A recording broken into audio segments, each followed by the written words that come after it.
অসম চৰকাৰৰ ফালৰ পৰা ডিপাৰ্টমেণ্ট অফ স্কুল এডুকেশ্যনৰ ফালৰ পৰা এখন নটিফিকেশ্যন আহিছে আৰু এই নটিফিকেশ্যনখন খুবেই গুৰুত্বপূৰ্ণ আৰু ইয়াতে কি কথা লিখা আছে আমি গোটেইখিনি কথা ইয়াতে চাবলৈ চেষ্টা কৰিম।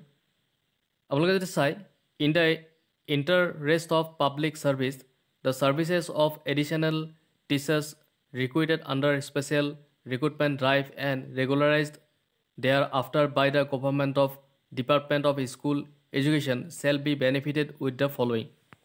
তো ইয়াৰে মেইন কথাখিনি আমি চাম কি কথা আচলতে এই নটিফিকেশ্যনত লিখাইছে আমি গোটেইখিনি কথা ইয়াতে চাবলৈ চেষ্টা কৰিম। এই নটিফিকেশ্যনখনত এইখিনি কথাই লিখা আছে।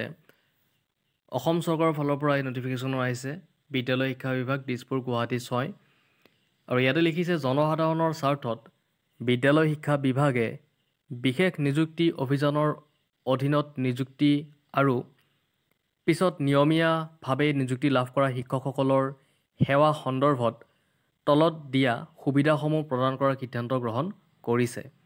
ইয়াতে নম্বৰ 1ত কৈছে শিক্ষকসকলৰ পূৰ্বৰ সেৱাসমূহকে কেৱল শিক্ষক স্থানান্তৰ আইন অনুসৰি স্থানান্তৰৰ ক্ষেত্ৰত গণ্য কৰা হ'ব।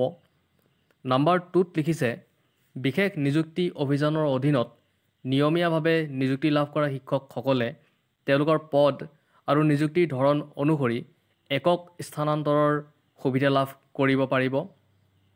আৰু নম্বৰ 3ত লিখিছে বিশেষ নিযুক্তি অভিযানৰ অধীনত নিয়মীয়াভাৱে নিযুক্তি লাভ কৰা শিক্ষকসকলে নিম্ন প্ৰাথমিক অৰ্থাৎ LP আৰু UP উচ্চ প্ৰাথমিক বিদ্যালয়ৰ প্ৰধান শিক্ষক হোৱাৰ যোগ্য হ'ব। এই সিদ্ধান্তটো যোগ্য কৰ্তৃপক্ষৰ অনুমোদন লাভ কৰিছে আৰু এইটোৱে আছিলে আজিৰ আপডেট। যদি আপোনালোকৰ ভাল লাগিছে লাইক শ্বেয়াৰ ছাবস্ক্ৰাইব কৰি দিব।